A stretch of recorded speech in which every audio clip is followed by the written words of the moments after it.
Martin, on va vous sortir de là, d'accord? Il est salement amoché. Il est brûlant. S'il y a une chose qui est sûre, c'est que je me sens mal. C'est étrange, ses blessures sont déjà surinfectées. C'est du venin? C'est plus compliqué que ça. En fait, C'est leur c'est bave. comme... C'est leur salive qui a fait ça?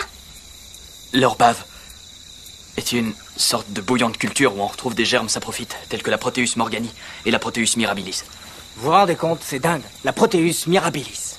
Une seule morsure de ces bestioles provoque une bactériémie, qui peut dégénérer en gangrène et se terminer en septicémie avec abcès purulent. En gros, ça veut dire que... Qu'il a une méga infection. J'ai pas besoin d'un dessin. Ça, c'est ce que vous croyez.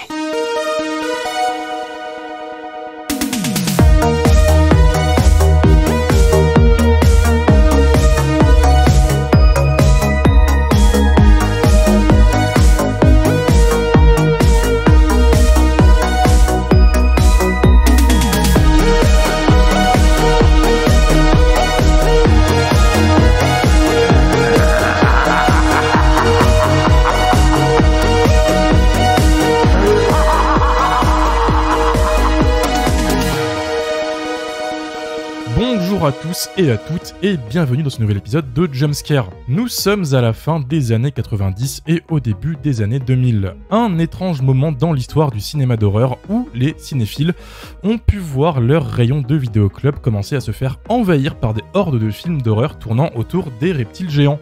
Entre un énorme serpent qui tente de manger Jennifer Lopez dans Anaconda, entre un crocodile tueur d'ados dans Crocodile de Tobey Hooper, entre Pat Morita, le karatéka de The Karate Kid, qui tatane un cobra géant dans King Cobra, et entre Robert Englund, Freddy Krueger lui-même, qui tente d'échapper à un python géant dans Python, la fin des années 90 et les années 2000 ont été un terreau très fertile pour le sous-genre du film de reptiles géants, sans doute à cause de l'influence d'un célèbre film de dinosaures qui vous vient directement en tête quand on évoque le genre. Néanmoins, entre toutes ces productions à qualité variable, on peut trouver entre deux VHS poussiéreuses un des rares films ayant mis en scène le dragon de Komodo comme principal antagoniste, avec Komodo, réalisé par Michael Lantieri, dont c'est le premier et dernier long métrage. Komodo nous raconte les mésaventures du jeune Patrick, adolescent amnésique suite au massacre de ses parents sur une petite île quelques années auparavant. Sa psychologue, Victoria, décide de l'emmener sur les lieux du massacre pour essayer de débloquer ses souvenirs. Sauf qu'une fois sur place, notre fine équipe se rend compte que l'île est envahie de komodos géants affamés.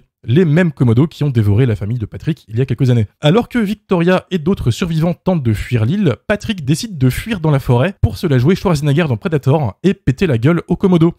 Victoria doit donc le retrouver pour le sortir de l'île vivant en essayant de ne pas se faire manger par tous les komodos assoiffés de chair humaine qui traînent sur l'île. Komodo est un film réalisé par Michael Lantieri, connu dans le milieu hollywoodien en tant que superviseur des effets spéciaux sur des films tels qu'Indiana Jones et la dernière croisade, Retour vers le futur 2, Mars Attack, Minority Report et un certain film de dinosaures réalisé par Steven Spielberg en 1993, Jurassic Park, travail qui lui a valu d'ailleurs un Academy Award. Ayant toujours eu dans l'idée de devenir réalisateur, il passe enfin à l'acte avec Komodo, qui sort en 99 aux États-Unis avec une sortie extrêmement limitée, se résumant à quelques salles et quelques festivals, suivi d'une sortie cinéma française en 2000. À noter que la France est l'un des seuls pays à avoir distribué le film au cinéma, le reste du monde préférant le sortir directement en VHS et DVD suite à des soucis avec le distributeur cinéma original. Les vraies stars du film, les Komodos, ont été créés par le studio de Phil Tippett, figure culte dans l'histoire des effets spéciaux hollywoodiens, à qui on doit les animations en stop-motion de Star Wars, les arachnides de Starship Troopers, les dinosaures de Jurassic Park, et plus récemment le film totalement fou, Mad God. Le film se mangea une belle tollée critique mondialement, et Michael Lantieri décida de rester dans le milieu des effets spéciaux. Le film tomba petit à petit dans l'oubli jusqu'à ce qu'un des membres de l'équipe de Jumpscare décide de choisir le film pour le chroniquer dans le podcast. Ce membre, il a défoncé la quasi-intégralité des films traités dans le podcast et on lui a offert l'occasion de ramener un film à lui pour mieux comprendre sa vision du cinéma totalement folle. C'est Dario du podcast Plan Plan. Salut. T'es au courant que ça fait 30 épisodes que tu défonces tout ce qu'on ramène, ouais, et que t'as enfin un droit de réponse et à ramener un film que t'aimes et t'as pris Komodo. J'expliquerai mes raisons plus tard. On en reparlera. Je soupçonne d'avoir voulu nous faire souffrir. Il est accompagné de Lily, chroniqueuse pour le blog du cinéma. Salut. Mylène de la chaîne YouTube Welcome to Primetime Beach. Salut. Mathieu de la chaîne YouTube Le Coin du Bis, Salut. Amélie du festival de cinéma On vous ment, Bonsoir. et moi-même, Romain, chroniqueur au bistrot de l'horreur sur Filmo. Alors Dario, pourquoi Komodo ? Alors, Mylène avait un peu raison. En fait, j'ai une histoire en fait avec ce film Komodo parce que petit Dario était extrêmement fan de Jurassic Park évidemment et je traînais sur Encarta pour les plus anciens. Je traînais un petit peu sur Encarta et je me renseignais sur les dinosaures et les gros lézards géants et je tombe sur un article qui parle des dragons de Komodo quand je suis petit. Je deviens absolument fan, en plus il y avait des photos et tout. Et je pense que ça va être mon père qui un jour il tombe sur cette VHS dans un Super U ou un truc comme ça et il dit ça s'appelle Komodo avec des dragons de Komodo sur la jaquette donc je vais le ramener pour Dario. Et ce film je l'ai regardé je pense en vrai une quinzaine de fois quand j'étais gamin. Là ça faisait une bonne vingtaine d'années que je l'avais pas vu. Aïe. Donc évidemment que ça a un peu vieilli mais ça m'a fait plaisir en fait de le revoir. C'était un peu mon doudou à l'époque à tel point que et là petit passage un peu à la Lily où je vais vous raconter une anecdote. Quand j'étais petit, j'ai eu un accident de quad en fait où genre le quad s'est retourné sur moi et j'étais pas bien et tout. Mon père me ramène et il me dit surtout tu t'endors pas après un accident, faut pas s'endormir machin. Je dis d'accord, mais tu peux me mettre la cassette que j'aime bien s'il te plaît. Et c'était Komodo. Alors du coup de ce que j'ai compris, l'équipe ne comprendra pas pourquoi je ne me suis pas endormi devant Komodo parce que j'ai l'impression que c'était un peu compliqué pour tout le monde. Mais j'aime bien ce film, même si évidemment qu'il a pas mal de défauts. On va sûrement en reparler. Mais oui, c'était aussi pour vous faire souffrir parce que c'était un des plus mauvais films que j'aime bien auquel je pouvais penser. C'était obligé. On te tend une main et toi tu nous insultes quoi. Ouais, c'est ça. Vous tendez la main et moi je vous mets une baffe avec l'autre. Ok, non mais c'est parfait, mais du coup le revoir 20 ans après, comment ça s'est passé ? Genre, est-ce qu'objectivement tu t'es quand même dit « Ah merde !» Ou est-ce que t'as toujours kiffé ? Oui, non, il y a quand même des trucs, je me dis « Ouais, ok, là c'est pas ouf quand même. Le rythme du film, il y a un sacré problème. Mais même juste les dialogues, je pense que la psy, elle passe peut-être 30 minutes du film à crier Patrick. Et même au tout début, je crois que le seul dialogue qu'elle a sa mère, c'est Patrick. Donc je trouve ça assez incroyable. Le souvenir que j'avais du film qui m'était resté en tête et qui a été un peu détruit en revoyant le film, c'était que Billy Burke, du coup le gars dont t'as pas parlé dans le résumé Romain, c'est Oates, c'est un mec qui est sur l'île en fait et qui est un ancien biologiste et qui travaille pour la compagnie pétrolière qui dirige l'île, que c'est évidemment un film écolo. Billy Burke, dans mon souvenir, il essayait un petit peu d'être le gars cool à la Ian Malcolm dans Jurassic Park. Et dans mon souvenir, ça marchait. Aïe. Et non, du coup, finalement non. Hein, c'est quand il sort ses lunettes de soleil là. Enfin, je trouve que c'est très daté, très kitsch. Mais vous avez pas kiffé en vrai un petit peu? Je suis pas assez resté éveillé pour te dire. En vrai, les effets spéciaux du film, ils ont plutôt bien vieilli, je trouve, pour un film de 99 qui avait très peu de budget. Après, c'est le studio de Phil Tippett, mais... C'est le point fort. Ça dépend lesquels, hein. Ça dépend lesquels. Les animatroniques sont assez fous, quoi qu'il arrive. Ouais. Et même certains effets visuels, notamment, je crois, un des tout premiers, quand on voit le dragon de Komodo géant qui arrive dans la cuisine, là où il y a Patrick et la psy. Là, la lumière est parfaite et l'incrustation est parfaite. Les autres fois, quand on le voit en 3D, ça pêche un petit peu. Je sais pas ce que vous en pensez. Mais... Oui. Clairement, ils sont pas très bien incrustés dans les décors. De ton côté, Amélie, dis-nous tout, Komodo. Comment tu l'as vécu ? T'as l'air un peu malade. Ah ouais, elle a kiffé. Oui, alors je suis très malade. Enfin, j'ai une grosse crève. C'est pas de la faute du film. Hein. Mais je me suis endormie devant, presque 2 fois. Mais Dario, tu étais censé ramener l'équilibre dans la force. Tu étais censé dénoncer les mauvais films. Pas en programmer un, Dario. Alors, Monsieur Lantieri, on peut lui reconnaître une grande qualité, c'est qu'il a fait un film et qu'il a fait... Bon, non, en fait, c'est pas pour moi. Merci, Monsieur Lantieri. Parce que il a une très très belle carrière en directeur des effets spéciaux, en superviseur d'effets spéciaux. Il a quand même un sacré CV, le monsieur. Et il s'est dit, vas-y, je vais faire mon film à moi. Donc, le début est incroyable parce que c'est vraiment très inspiration film Amblin, le vélo, le Bienvenue sur l'île qui ressemble beaucoup à un certain Jaws, les grosses bébêtes filmées la nuit dans les herbes hautes. Donc on sent la grosse inspiration, mais sauf que c'est Steven Spielberg, quoi. C'est pas Steven Spielberg. C'est Berg, quoi. Ce sera le titre. Steven Spielberg. Mais oui, du coup, le film a comme ça des trucs. C'est vrai que les dragons de Komodo, ils sont pas mal. Mais alors, entre l'histoire qui vraiment est nulle, les dialogues qui sont, désolé, dignes de Nuit à Nanarland des fois. Tu sais ce que je veux, Callaghan ? Je veux le nombre 0. 0, c'est avant 1 et pour ça, faut faire une soustraction. Non, mais incroyable. Je me suis dit, quel dialogue de ouf. Elle abuse à peine. Ah non, mais j'abuse pas du tout. C'est ça le dialogue. Trompé dans le nom, mais sinon, ouais, c'est ça. Ah oui, j'ai dit Callaghan parce que c'était pour faire Nanarland, mais l'intrigue n'a aucun sens. La traduction est très mauvaise. La traduction en français, parce qu'on l'a regardé en VF. La traduction, des fois, tu te dis, mais ça ne veut rien dire en français, en fait, ce qu'ils sont en train de dire, c'est stupide. Et effectivement, les personnages, la psy, elle décide de ramener le gamin, qui est un sorte de clone d'Edouard Furlong, mais nul, qui a un petit peu un physique à Furlong, mais ils en ont pris un moins cher, qui décide à un moment de devenir Rahan. On sait pas pourquoi, il tue du dragon de Komodo comme ça, torse nu, avec à main nue. Parce que c'est un fan de Predator. Ouais, alors qu'il a 15 ans. Mais du coup, ça pourrait être super marrant comme film, décrit comme ça. Mais ça l'est pas trop. Je suis désolée, Dario. Je comprends qu'il y a un truc un peu nostalgique. Mais moi, je me suis surtout ennuyée devant le film. Il y a assez peu d'attaques de Komodo, surtout face cam. Généralement, on voit les acteurs revenir blessés, alors on se demande pourquoi la bestiole les a pas bouffés, elle les a juste un petit peu croqués pour qu'ils meurent un peu plus tard. Ils le disent dans le film, ça, fallait pas dormir. Je sais que c'est parce que... Ah oui, c'est parce que du coup, ils sentent que t'es infecté et ils reviennent t'attaquer plus tard. Oui, mais alors, il est énorme, il t'a sous la main. Mange-le maintenant, en fait. Les Komodos, en fait, c'est des charognards. Et dans le milieu, ils attendent qu'ils crèvent. Voilà, dans le milieu naturel, c'est des bêtes qui en fait vont blesser leur proie et attendre qu'elle meure pour venir les consommer. Ok, les biologistes.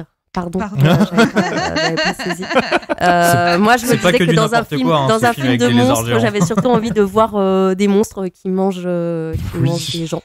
Bah, il y en a. Bah oui. Pas trop quand même, pas trop. C'est léger. Il y en a un peu. Après, il n'y a pas beaucoup de monde sur cette île aussi. Tu vois. C'est vrai qu'il n'y a pas beaucoup de monde sur cette île. Mais voilà, du coup, je suis pas très emballée par Komodo. Mais merci Dario pour cette proposition de cinéma. J'ai découvert un film que je n'aurais jamais regardé. Mais merci du coup. De rien. Un plaisir personnel. Et est-ce que ce plaisir est partagé du côté de Mathieu, le coin du bis ? Alors, pas du tout, parce que vraiment je l'ai détesté. Moi, c'était une découverte. Évidemment, je connaissais la jaquette parce que elle est passée sous mon nez un bon paquet de fois. La jaquette est très bien, ouais, mais le problème c'est que ce qu'elle contient, c'est pas bon. Je vous rejoins sur un point, c'est que certains effets spéciaux sont très bons parce que voilà, comme tu l'as dit, Romain, c'est Phil Tippett et la toute première fois où on voit donc un Komodo arriver, donc là c'est en image de synthèse et je pense qu'ils ont mis tout le budget image de synthèse sur ce plan-là, qui en vrai est très bien réussi, la lumière est bien gérée, tout ça, donc là on y croit. Après, tous les autres moments où les Komodos sont en image de synthèse, on sent vraiment que le film il est très ancré dans son époque, c'est-à-dire fin 90, début 2000, cette espèce de moment un peu bâtard où tout le monde était persuadé qu'on pouvait tout faire en image de synthèse, alors qu'en vrai, non, si on regarde les films de cette époque, 3 fois sur 4, enfin, c'est dégueulasse. Donc, les scènes qui se veulent le plus spectaculaires sont en fait les plus ratées. Par contre, dès qu'il y a des animatroniques de Phil Tippett, là c'est impeccable parce que encore une fois Phil Tippett. Après, en termes de scénario, c'est très prévisible. Comme l'a dit Amélie, les dialogues sont ridicules, les acteurs sont c'est totalement osef. Oui, ils sont aux fraises. Le rythme, il y en a pas. Les dialogues sont nuls. Enfin, en vrai, c'est une espèce de téléfilm sci-fi que tu regardes un samedi après-midi quand il pleut vers 16h, 16h30. Voilà, c'est ce même niveau de mise en scène, d'écriture ou quoi. C'est un téléfilm avec 2-3 effets spéciaux un petit peu sympas, dans lequel il y a énormément de trucs qui ne vont pas. À plusieurs reprises, il y a carrément des plans qui manquent, quoi. Quand alors moi je l'ai vu 2 fois. Quand les parents se font bouffer, la première fois, j'ai pas compris que les parents étaient morts, quoi. Oui. Parce qu'il y a juste un plan des parents qui sont là à dire Patrick, Patrick, Patrick. Et après, une espèce de fondu un peu chelou. Mais enfin, je sais pas, encore une fois, moi je suis venu là pour voir des attaques de Komodo, quoi, pas pour voir des fondus et le puceau des âges sauvages là qui court dans la jungle torse nu à la fin du film, tu vois, enfin merde quoi. Non, je veux de l'action, je veux des trucs, je veux des attaques de Komodo, quoi, pas une partie de cache-cache dans les hautes herbes et tout, ça m'intéresse pas. Donc il manque ce plan-là, même à la fin, enfin quand l'héroïne, enfin la psy là, elle se retrouve enfermée dans un truc et qu'il y a un Komodo qui lui fonce dessus. Il y a le sauveur, enfin j'allais dire le sauveur, mais le bad guy en fait le faux bad guy du film le qui bad vient boy. pour la sauver, le bad boy, voilà. Et en fait il a un fusil et il tire, mais il tire sur, enfin il pourrait tirer sur la meuf, il pourrait tirer sur le gamin, sur sa mère, sur une poutre, sur n'importe quoi, ça serait exactement pareil, parce que en vrai on ne voit absolument pas l'impact. Et du coup, enfin, le mec, en termes de jeu, n'est absolument pas concerné par ce qu'il fait. Et moi, j'étais là à dire, mais merde, enfin, il aurait pu y avoir un plan sympa d'un Komodo qui se fait exploser le crâne à coup de fusil, et même ça, tu ne le vois pas, en fait. Le seul moment que j'ai trouvé vraiment cool, c'est à la fin, au moment où, en fait, il fuit, il tire une espèce de fusée éclairante dans la gueule d'un Komodo, et t'as la lumière qui lui sort un petit peu de partout dans la gueule, et je dis, ah tiens, putain, en fait, ça y est, le film se réveille, mais il se réveille à 2 minutes de la fin, quoi. Donc, non, enfin, vraiment, perdez pas votre temps avec ça. Sauf si vous voulez faire s'ouvrir un pote, vous le mettez Komodo, vous perdrez 1h30 de votre vie. Non, c'est vraiment du niveau d'un téléfilm. 1h25, ça va, t'abuses. 1h25, voilà, mais c'est déjà beaucoup. C'est vraiment du niveau d'un téléfilm M6 début 2000 avec tout ce que ça peut comporter comme truc chiant, quoi. Donc voilà. Ce problème de plans qui sont manquants, il est présent dans tout le film. Dans la séquence de reveal des Komodos dans la cuisine, comme tu l'as dit, il y a un Komodo qui débarque, et comme tu as dit, tout le budget est parti là, parce qu'ils n'ont pas eu le temps de finir la séquence. Ce Komodo débarque, attaque Victoria et Patrick, ils se défendent avec un balai, et on voit jamais le Komodo partir. Plan suivant, en fait, il disparaît. Il s'enfonce dans le trou avec la tente de Patrick. Ouais, mais on le voit pas partir. En fait, on le voit pas, ouais. Plan 1, le Komodo agresse le duo. Plan 2, contre-champ, le duo se défend, et ils s'en vont.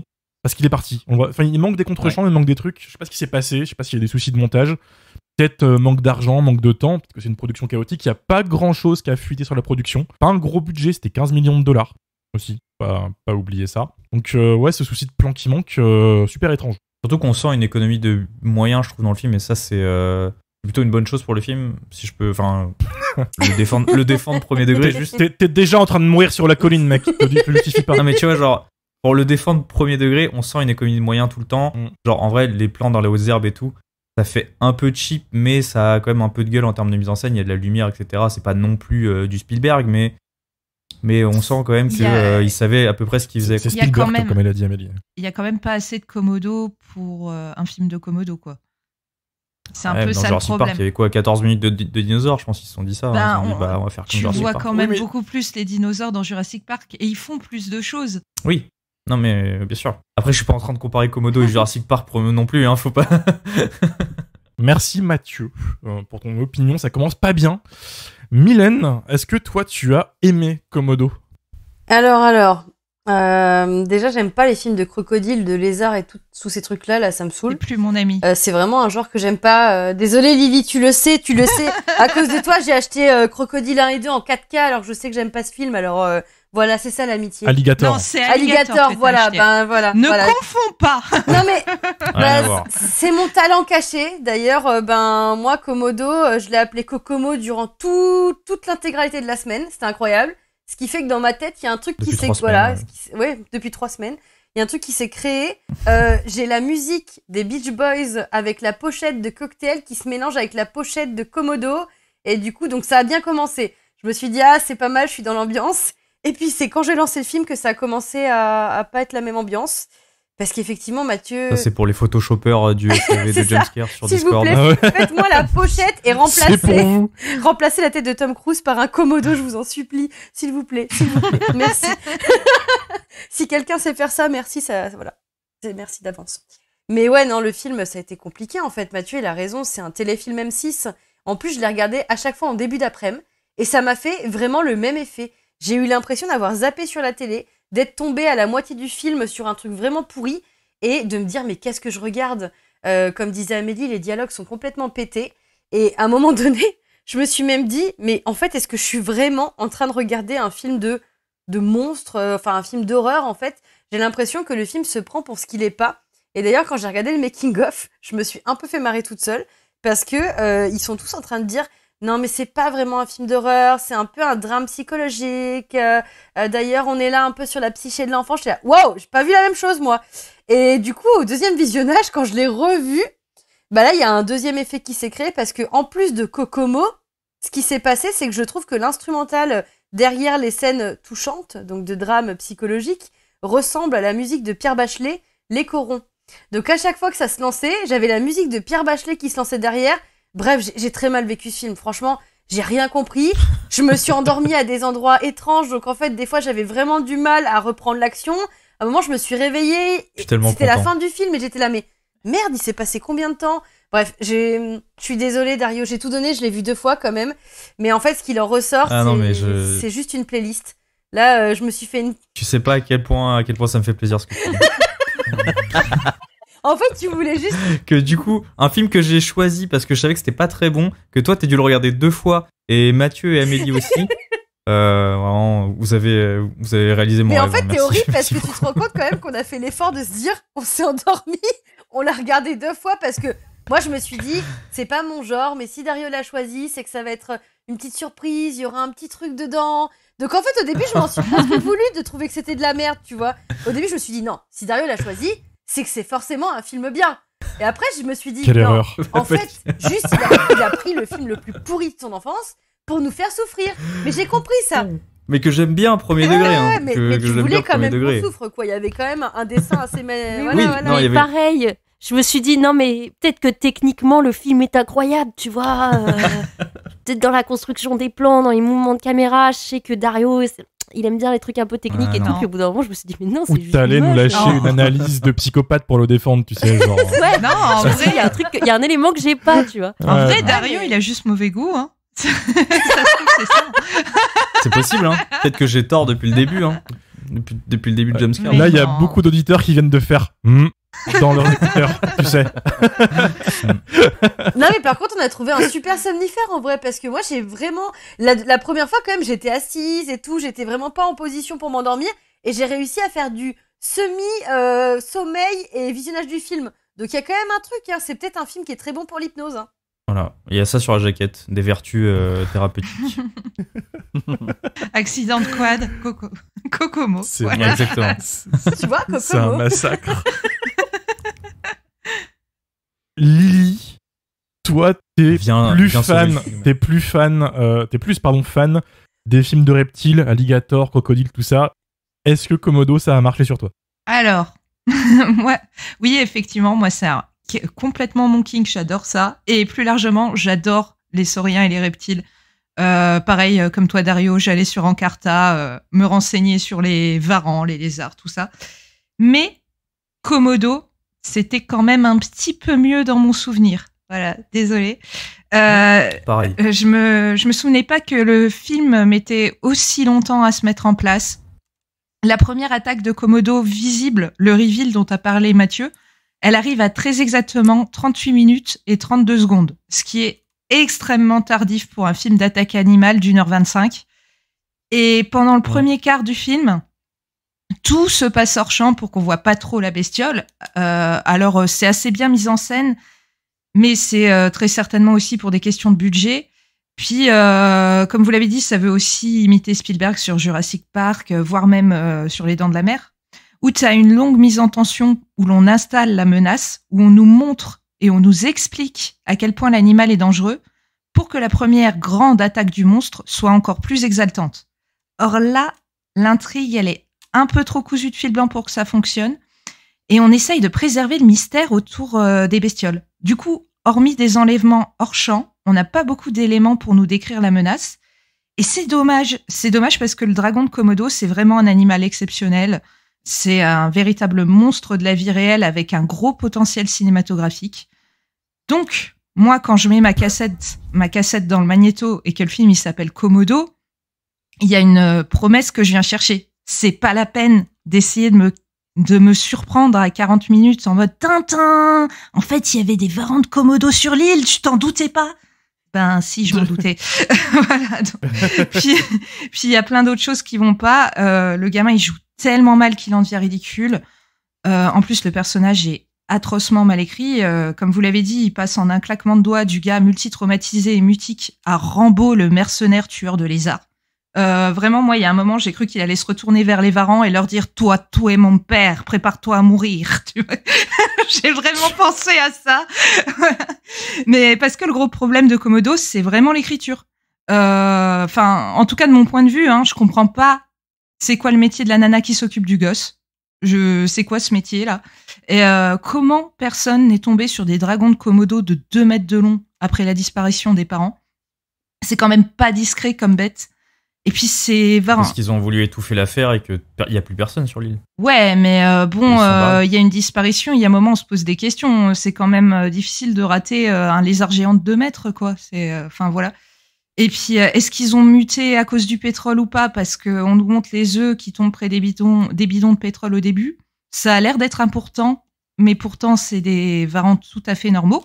Méga dangereux, mais normaux, quoi, globalement. Puis, je capte pas vraiment comment le méchant, il compte accabler le biologiste du meurtre de sa femme, parce que sa menace, elle paraît pas si terrible que ça, en fait. Parce qu'il suffit de se rendre sur l'île, encore une fois, pour tomber sur des lézards tueurs. Donc, le film... il tient pas debout une seule seconde. Mais vous savez quoi? Franchement, en vrai, je m'en bats les couilles. Parce qu'il y a des putains de varans de Komodo de 2 mètres de long. Voilà. Preach. Et moi, je suis un être très primaire. J'ai pas besoin de beaucoup plus. Denver, il a bouffé Jean-Michel. Je suis contente. Ça me suffit. Voilà. Puis, comme vous l'avez dit, les effets du film, ils ont vraiment assez bien vieilli. Ça tient évidemment au fait que c'est réalisé par le superviseur des effets spéciaux d'Indiana Jones 3, de Retour vers le futur, de Jurassic Park. Donc normalement, à ce niveau-là, le mec, il maîtrise un peu, quoi. Puis le film mélange animatronique et CGI, comme sur Jurassic Park pour les Komodo. Ce qui est, je trouve, la meilleure chose à faire pour un rendu à peu près réaliste et qui vieillit bien, pour le coup. Et ça s'en sort pas trop mal pour un budget largement inférieur à une prod de Spielberg. Du coup, je trouve que c'est pas le meilleur film post-Anaconda de cette période, loin de là, mais c'est pas non plus le pire.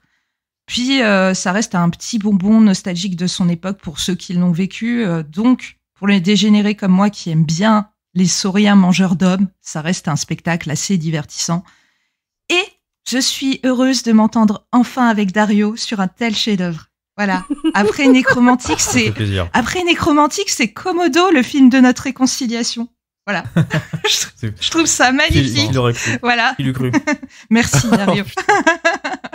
Tu parlais de potentiel cinématographique en parlant du Komodo, l'animal. Il y a eu Komodo, du coup, qui est sorti. Et il y a un petit malin qui s'appelle Jim Wynorski, qui a vu ce potentiel aussi et qui a lâché 2 autres films de Komodo pas longtemps après. C'est la trilogie des Komodo. Il n'y a pas eu d'autres films sur le genre, il me semble, en tout cas. Je sais pas si vous avez vu. Il y a l'île des Komodos géants. Ouais. Avec des Komodos encore plus gros sur une île aussi. Et ça a culminé avec Komodo versus Cobra. Oh putain. Magnifique. Est-ce que vous avez vu? Non mais non. Oui, j'ai vu les deux. Il y a une actrice que j'aime bien dans l'île des Komodos géants, j'ai plus son nom, ça y est. L'actrice pornographique qui joue dans... Mélissa Brassel. Non, l'autre, celle qui joue... Tu l'as dit étrangement vite, Romain. Celle qui joue dans La colline à des cuisses. La colline à des cuisses? Quoi? Oui. Anne Gilbert, c'est son nom de famille, mais je sais plus son prénom. Un être primaire. Donc. Ouais. Voilà. Oui, très primaire cet être. Gloriane Gilbert. Gloriane Gilbert, voilà. J'ai le casting sous les yeux, c'est pas que je le connais de tête. Tiens, oui, c'est ça. Ouais, Romain, t'es pas très crédible. Hein. Non, c'est le Romain adolescent qui prend le dessus là. Donc si j'ai choisi Komodo, c'est aussi parce que je savais que Romain, c'était un peu aussi son petit péché mignon, ce genre de film, ces films de créatures un peu dégueulasses. Alors Romain, t'as bien aimé?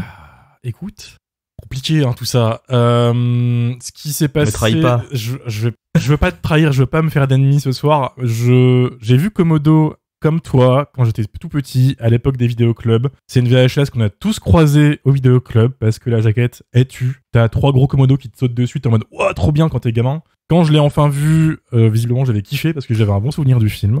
J'avais pas revu une image du film depuis. Même pas d'extrait sur YouTube, que dalle, à part la jaquette à droite à gauche. me souvenais que de 2 plans. C'était le Komodo qui défonce le pare-brise arrière d'une voiture pour rentrer dedans, ce qui est pas vraiment quelque chose qu'un Komodo fait de base, donc ça avait dû me marquer. Et je me souvenais d'un mec qui dit « Ah, ils sont malins ces connards !»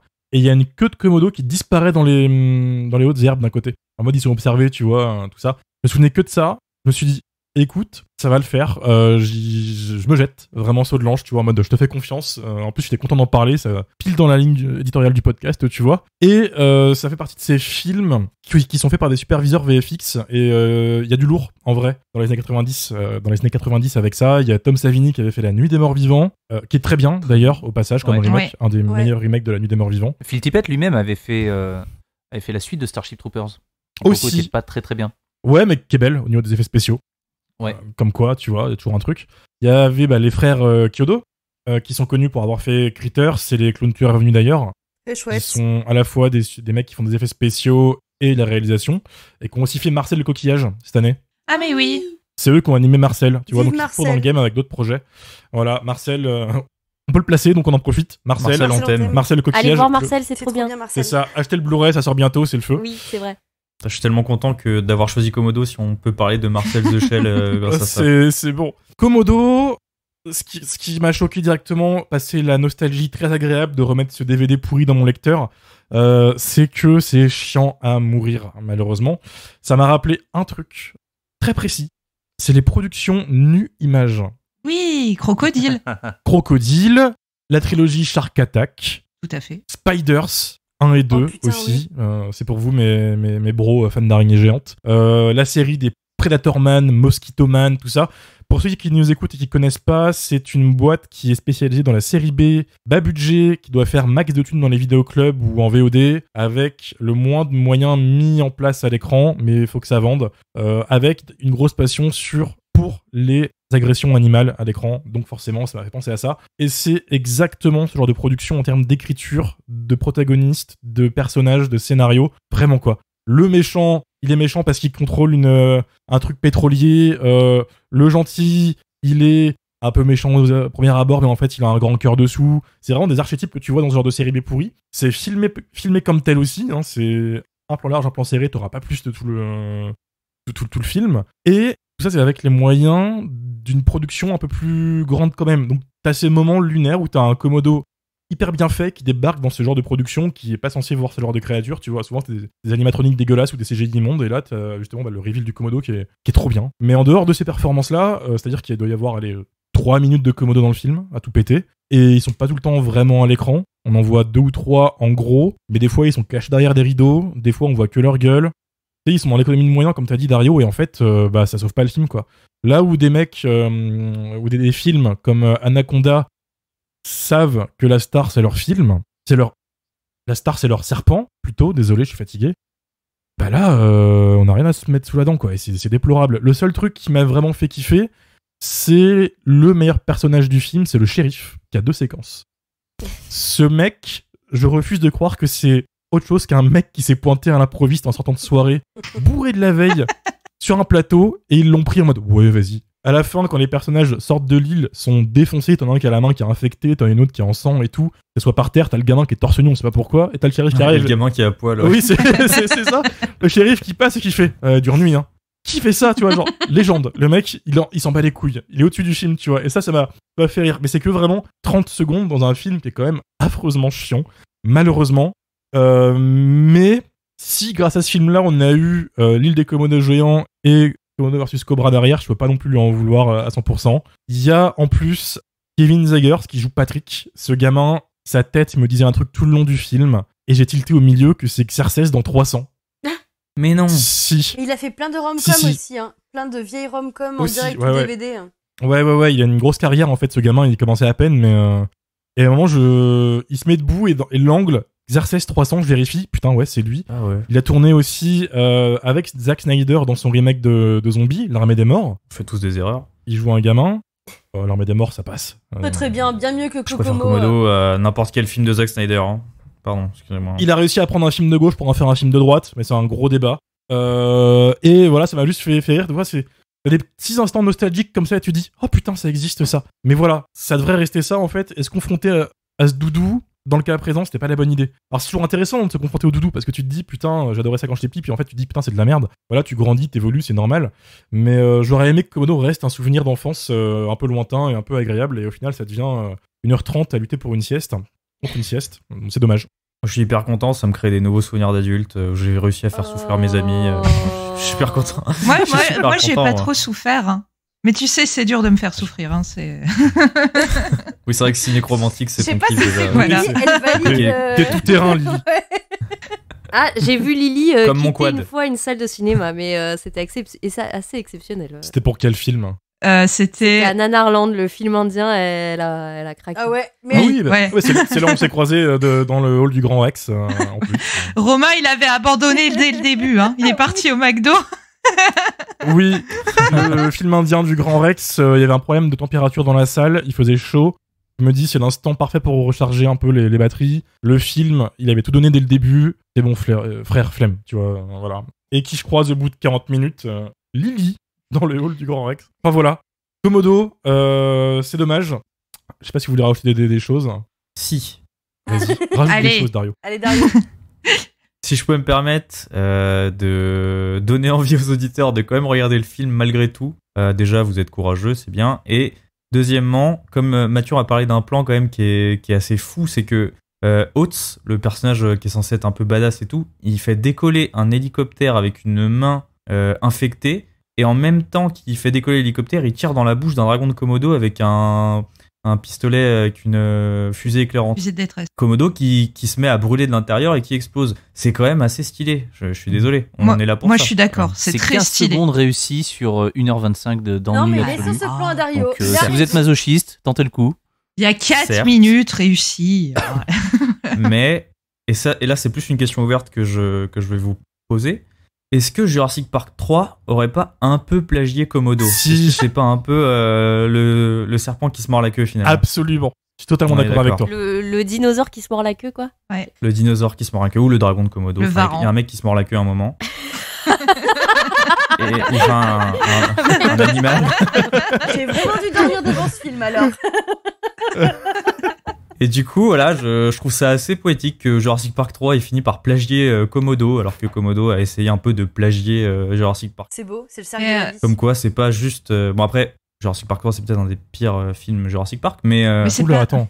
C'est pas une adaptation de Crichton Jurassic aussi, Park, hein, pas le Jurassic 3 World. Non. Non Ah bah Il prend non, des autant éléments. pour moi. Il prend Ouais. des éléments. Il prend des éléments, mais c'est plus le pire Jurassic Park de la Non, saga. mais j'ai dit Jurassic Park, pas Jurassic World. Ah oui. Très important. Ah oui, oui, Il y a bon, c'est une bon. distinction. Il y a une grosse distinction, même un gros fossé de qualité. Et tu veux, Voilà. tu veux le pire dans ce que tu dis? C'est odieux, ça m'énerve parce que t'as raison. Les auditeurs, quand je reçois des messages ou dans les commentaires Spotify ou dans les interactions qu'on a avec eux, quand on défonce un film, ils ont envie de le voir. C'est ça qui est fou. Il n'y a pas d'entre-deux. On encense à fond un film, ils vont le voir. On démonte un film sauvagement, ils se disent parfait, let's go. On le mange aussi. Donc par conséquent, il y aura jamais de jumpscare sur Mandy. Voilà, on fait acte ce soir que cet épisode n'arrivera jamais. Ah, pour ton anniversaire, préserver les gens, quand Mathieu, même. ça sera ton épisode d'anniversaire. Non, je serai pas là. Non mais ouais, c'est marrant. Puis je sais qu'il y en a qui vont se dire oh, j'avais vu ce film à l'époque, ils vont quand même aller le voir, tu vois. Voilà, c'est le jeu, c'est la règle, c'est pas grave. T'as lâché ta bombe. En vrai, un je film de respecte. Et digestion, bah moi, ça m'a fait c'est bien, plaisir. hein. Pour digérer le repas de midi, c'est top. Hein. Ouais. Moi, tout ceci me fait plaisir. Voilà. Et bah écoute, ça te fait plaisir, ça nous fait plaisir aussi. C'est un peu mon miracle de Noël. Dario qui aime un film de jumpscare.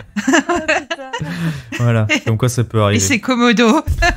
Personne ne l'aurait vu venir pour le coup. Écoutez, on va passer à l'avis des auditeurs, mais juste avant, un petit point actualité de l'équipe, parce qu'il y a beaucoup de mouvements ces temps-ci. Mathieu, ton actualité, dis-nous tout, qu'est-ce qui se passe? Alors moi de mon côté, je présente à l'Aquarium Ciné Café en fin janvier, je crois, Limbo. Donc le film hongkongais là, qui a reçu pas mal de prix. Voilà, le film est sorti il y a peu de temps, je crois, en DVD et en Blu-ray. Si vous l'avez jamais vu sur un grand écran, c'est le moment, parce que vraiment c'est un film qui visuellement est très, très impressionnant. Je suis reparti sur l'écriture d'une vidéo pour ma chaîne. Voilà, je donnerai pas encore le sujet pour le moment. Et courant de semaine, il y a une vidéo qui sort sur la chaîne de Romain Oulès. Le sujet, ça sera Spookies, un film qu'on a déjà traité dans Jumpscare. Et là où de mon côté, en fait, je prends à chaque fois beaucoup de temps pour écrire, pour monter, réaliser une vidéo. Là, en fait, quand on fait des trucs avec Romain, on se donne 2 jours, grand max. Et au bout du 3e, tac, le truc, il est fini. Donc, c'est vraiment... voilà, 48 heures challenge. 48 heures challenge, enfin, sur un film de merde où c'est juste deux insomniaques gavés de sucre, en fait, qui ont rigolé comme des abrutis et qui ont monté n'importe quoi. Donc, voilà, potentiellement, dans quelques jours, je pense que ma carrière sur YouTube va s'arrêter parce que on a fait n'importe quoi.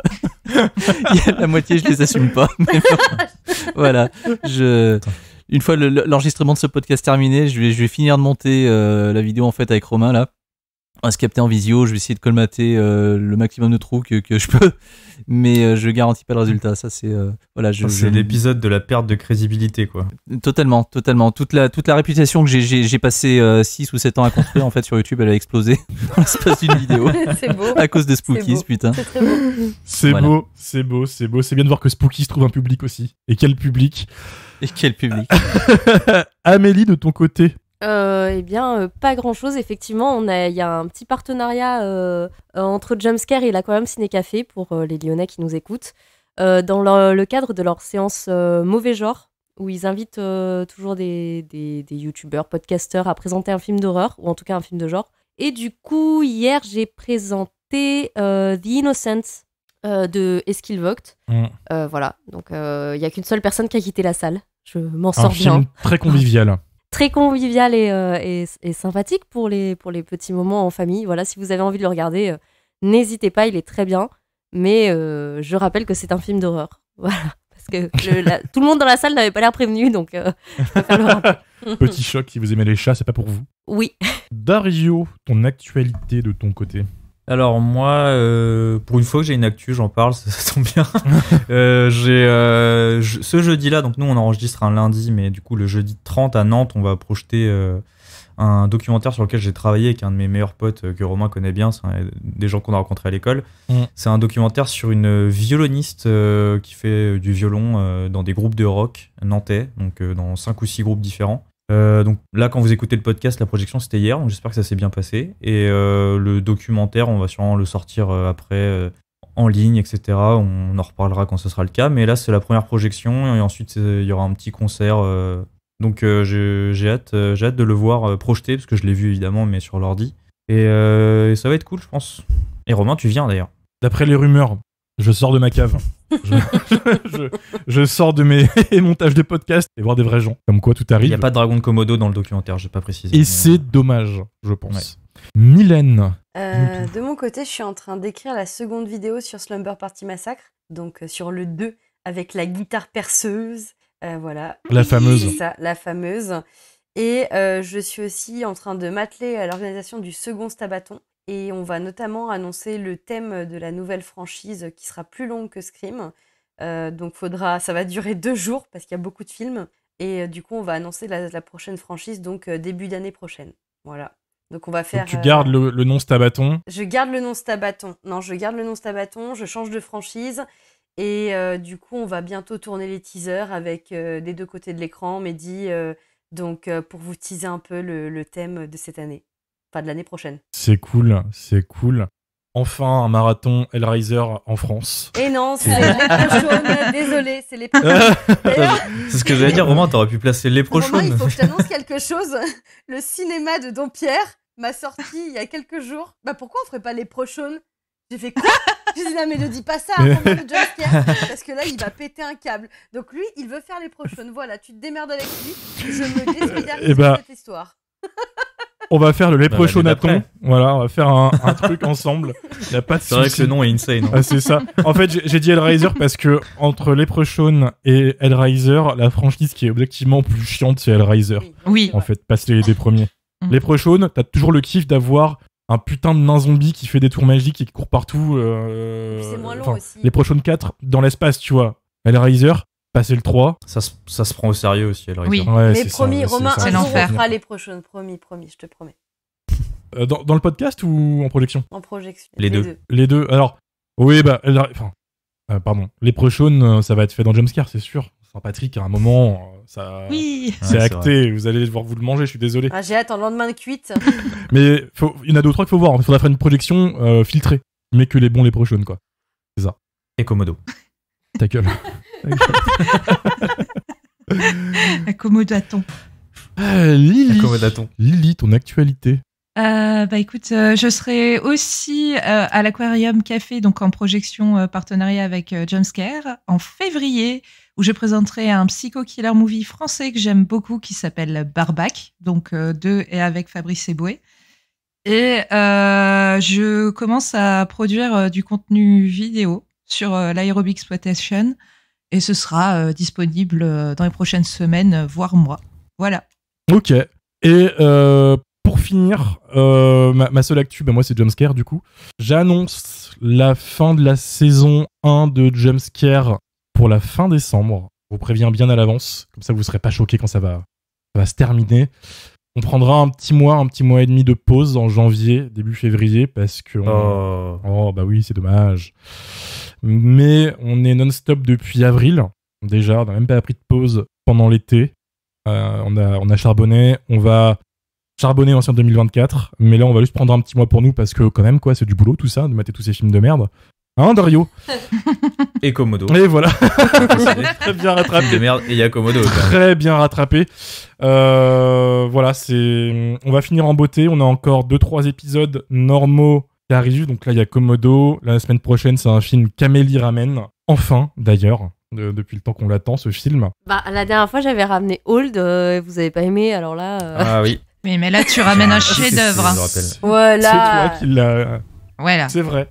T'as trigger Dario, mais on verra. Le film ça a intérêt d'être bien. Hein. Je l'ai pas encore vu. Le film est bien. Je l'ai vu ce week-end. Il est trop bien le film. Si t'aimes pas Dario. Après, c'est Mylène qui ramène un film qui n'est pas un slasher.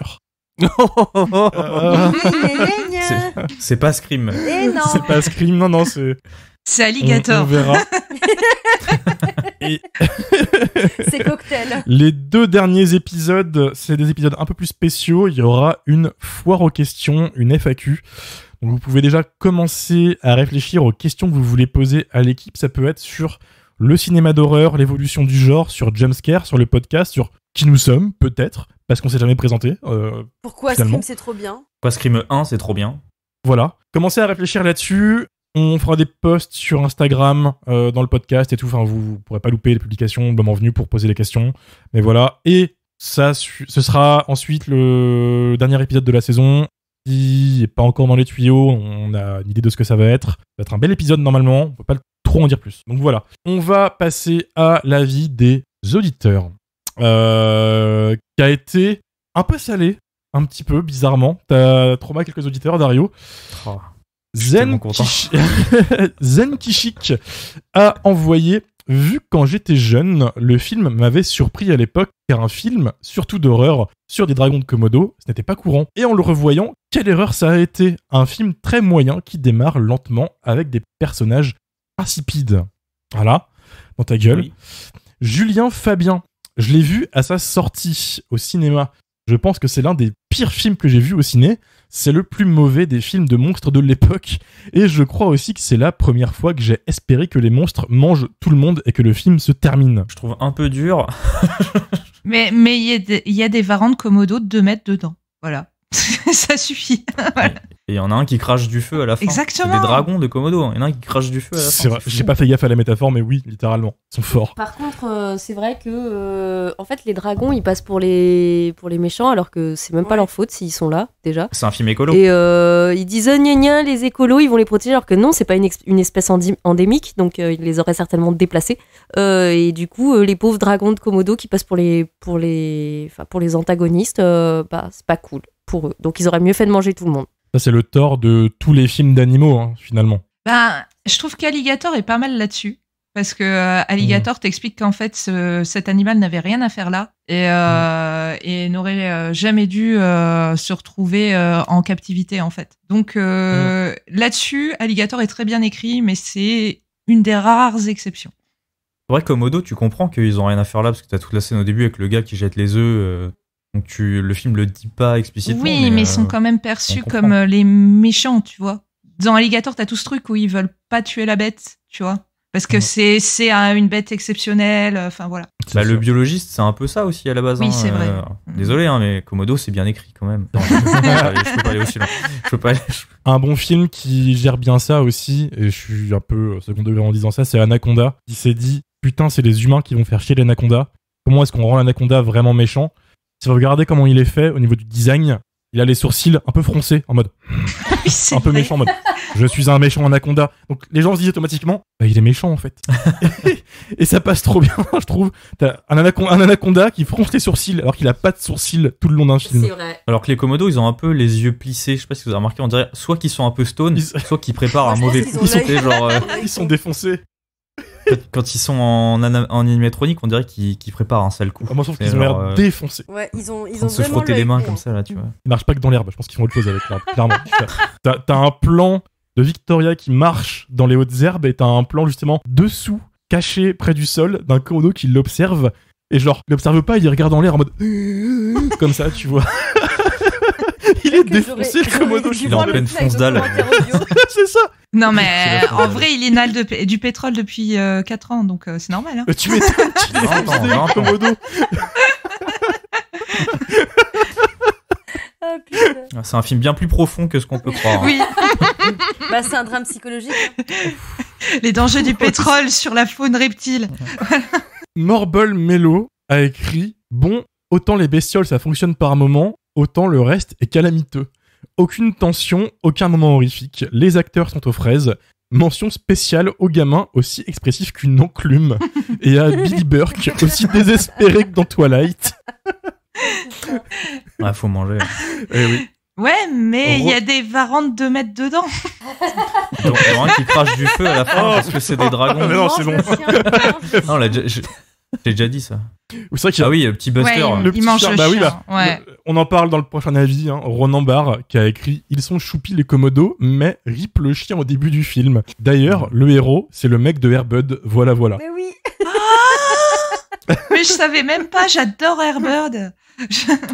Faudrait qu'il faut revenir sur ce chien qui a le meilleur plan du film, oui, peut-être, en dehors du Komodo défoncé. Oh. Mais c'est le meilleur acteur du film, hein, sauf qu'on le voit, on voit même pas se faire bouffer. Non. C'est nul. Tu as un gant de qui joue toilette. très bien, le chien. T'as un gant de toilette, pas en Komodo qui défonce une porte pour choper un vieux chien pendant 2 secondes. C'est le plan du Mais film. le chien, Ce il a vieux mieux chien que les qui est parents assis quand comme même. Il a mieux que les parents, Mais niveau oui. mort. Ah oui, mais il se fait gober. Putain, le pauvre. Lucide. On imagine qu'il se fait gober, parce qu'encore une fois, on ne voit rien. J'insiste. Hein. T'es dur. Moi, j'ai quand même vu un Komodo détruire la porte et bouffer le chien. Non, on le voit pas tout de suite, le Komodo. Je l'ai pas inventé. On le voit pas tout de suite, c'est vachement plus tard. Ça passe vite, mais on aperçoit un peu sa tête. On peut l'imaginer aussi. C'est bon. Le film, il est bien, arrêtez. Lucide Ye nous a envoyé. C'est une goutte d'eau dans le tsunami de bouse qui a déferlé après dans le filon de l'horreur. Et c'est vrai que passé 2005-2006, quand il y a eu une sorte de vague de Mégapython versus Gatoroid versus Dinocroc et tout, c'était vrai que c'était compliqué. Mais en même temps, on va rien dire parce que là actuellement on est dans la grande saga des animaux qui ont pris de la drogue. Donc c'est vrai. Alors j'ai bien aimé Cocaine Bear et c'était rigolo. J'ai même mis une bonne note sur le blog du cinéma. La preuve. C'était pas bien. Si, Cocaine Bear, j'ai trouvé ça pas très très bien. C'était chiant. Et Medgator, c'est incroyable. Aussi. Il y a Krakoon avec des ratons laveurs sous crack. Putain, c'est une sous-culture que je ne connais pas du tout, mais ça, tout a l'air génial.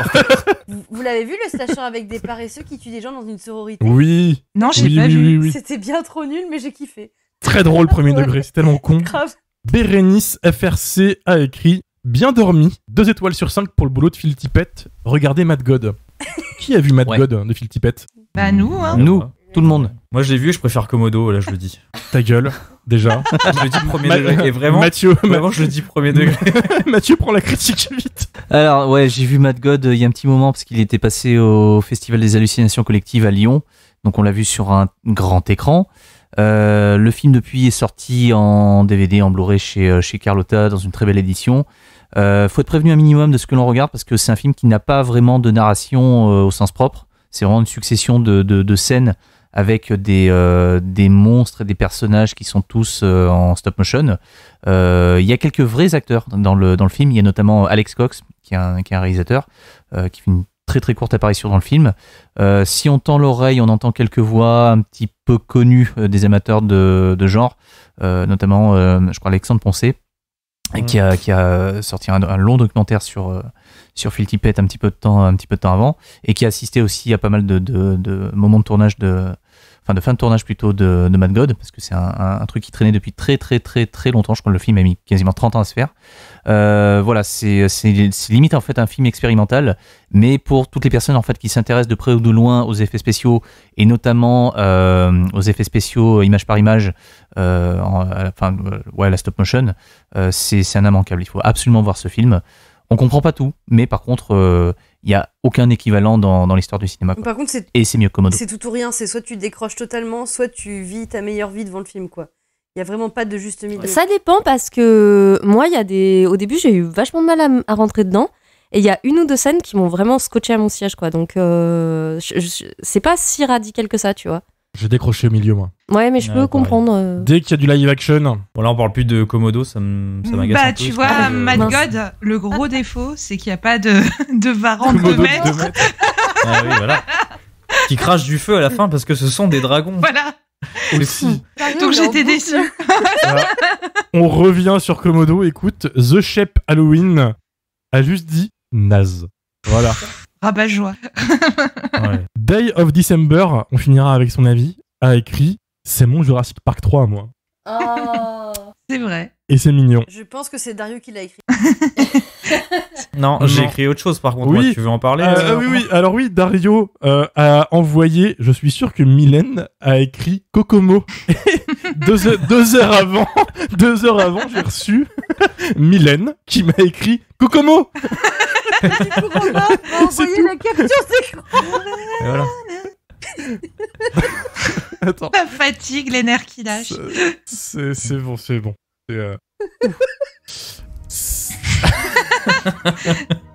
Putain, moi dans ma tête, ça fait. Come on, pretty mama. On va clôturer l'épisode tout de suite. Merci à tous d'avoir écouté cet épisode. N'hésitez pas à nous rejoindre sur les réseaux sociaux. Jamescarecast sur Twitter et Instagram. 5 étoiles, Spotify, Apple Podcast, Podcast Addict. On se dit à vendredi prochain. Salut. Ciao. Salut. Bisous. Vive Salut. Komodo. Ta gueule, Dario.